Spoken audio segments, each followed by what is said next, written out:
Talking with Chuck Licata, the Mr. Texas High School Volleyball Insider, my good buddy. We're just days away from the regular season. We're pumped up for this 2024 year. Oh yeah. We'll jump down to 5A. Again, we'll start with sort of the realignment. This one, not too much. I know District 6 and 7 flipped. Uh, Mhm. Fort Worth ISD used to be District 6, and District 7, Colleyville, Grapevine, the Argyles. So they just swapped. They didn't really add any teams. Right. Pasco is one. They were in District 4, 6A. Excuse me, 3, Mhm. 6A. They dropped down to Class 5A now. So, Right. yeah, they're in District 7. And then Right. I guess the only other one I can think of is District 13, 5A, the Lovejoy District, moving to District 9.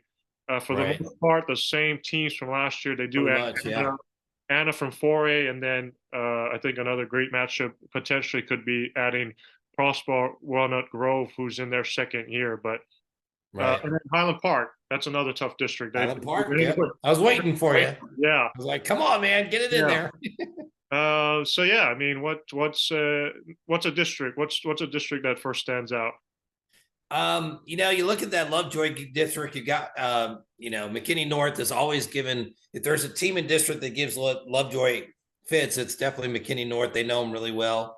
And in that district, Walnut Grove, Autumn Lloyd and her crew, Danny Whitmire, who committed to Penn State. And I was kidding Danny when I did the story on her committing to Penn State. I said, you realize how cold is in Pennsylvania? Because I'm from PA. She's like, that's all right. I'll be inside playing volleyball. Her sister, who was on the Prosper State Championship team, went to UConn. She says, I know what cold is. No, Danny, you really don't, but that's okay.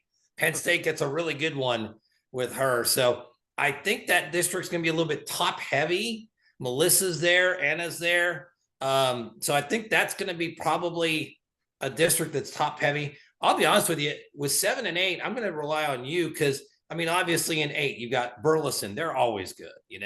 But then you got Joshua, you got Mansfield Summit, Arlington Seguin, Burleson Centennial, Cleburne, Joshua, of course.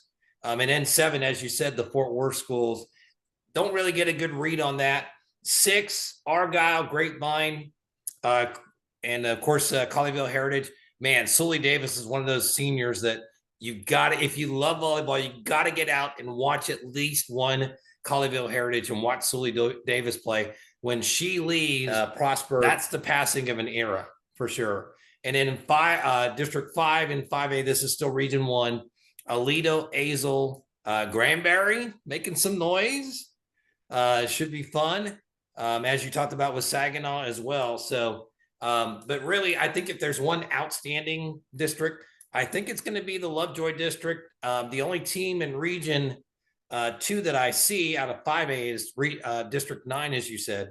Lovejoy, Anna, Denison, Greenville, McKinney North, Melissa, Prosper, Walnut Grove, and Sherman. Yeah, District 7, Fort Worth ISD, Pasco being in 6A, the only 6A school from Fort Worth ISD, they dropped down, so that's going to benefit them. I have them as district champs, even though Coach Tim over there lost a good amount of players. But I think just numbers wise, it has an advantage for them. I think Arlington Heights might give them a run, maybe North Side. District 8, I have Centennial. They didn't have a single senior last season, so they will return, all their players. But after that, Joshua will contend for a district title. They won 13 games in district last season. Burleson will be right there. Cleburne could be a surprise. They didn't make the playoffs last year. They have a sort of new coach, if you will, but she's returning back to Cleburne. Okay. Timmy Blackshear led them to a state district championship in 2016, and then she actually went to take Midlothian Heritage to the state tournament, I think in 2018 or 2019. But she's back in Cleburne, and they might sneak up and grab that fourth playoff spot. Right. Speaking of the Lovejoy district, again, it's very similar to what they had last year in 13. Mm-hmm. You mentioned McKinney North, Gabby Rodriguez, who is going to be one of the top liberos as well. She's committed to A&M. Melissa, we don't maybe not know many names from Melissa, but they did go 34-10 last year, went to the regional Mm-hmm. semis. They get a bulk of the returners back. I think I have Melissa uh, runner up in that district. And then, of course, Walnut Grove missed the playoffs last year by a game or two, but, you know, as a second year program, they're only going to get better and better. And led by Daniel Whitmire is going to be fun. I need to go watch her. She's one of those Oh yeah, triple double absolutely. machines. Um, Yep. the only thing with that district, though, you look last year, and their first rounders with District 14, which was the Forney district, uh, Mm-hmm. kind of, I wouldn't say an easy path, but it's not, you know, it wasn't that difficult. But um, I know we kind of skipped District 10 because it's weird. Yep. I don't know why this happened, but you have Lovejoy District 9, and then you have I don't even know maybe White House, but White House. It's an East Yep. Texas district, and then you go back to DFW for District Yeah, 11. there's a lot of travel real quick. I mean, you're looking at Lufkin, Marshall, Nacogdoches. There's Texarkana, Texas. There's a lot of travel in that district. Just for the first, well, yeah, but just for the first round, Lovejoy will have to make a good drive to someone Mm-hmm. whoever they're playing. And then Yep. you like District 9, I like District 12, I believe, with Yeah. um, Highland Park and Wakeland.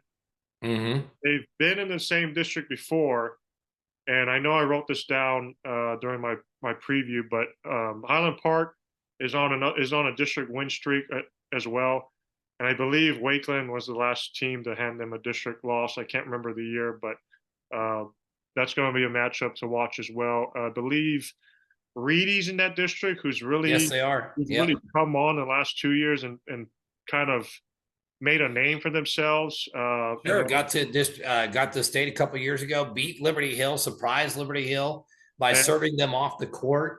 Made a good run last year. So they're starting to establish a good culture over there at Reading for sure. yeah. And so my district champs predictions, I have Alito in District 5. I have Colleyville Heritage. Again, you mentioned Suli Davis, who's committed to BYU. She's got her sister in the middle, Nita Davis. They're going to be Mm-hmm. good as well, again, with Josh McKinney at the helm. District 7, I have Pasco. Then I have Centennial District 8, Lovejoy District 9. District 11, I'm trying to remember that's a Frisco district. Mm-hmm. My guess would be Centennial Memorial, but I could be wrong. Okay. Well, I'll talk about this because I guess for at least the last 2 years, Liberty has been Mm-hmm. to that district. Now they lose MJ McCurdy, who was one of the few players with over 700 kills last year. She's now at Texas State.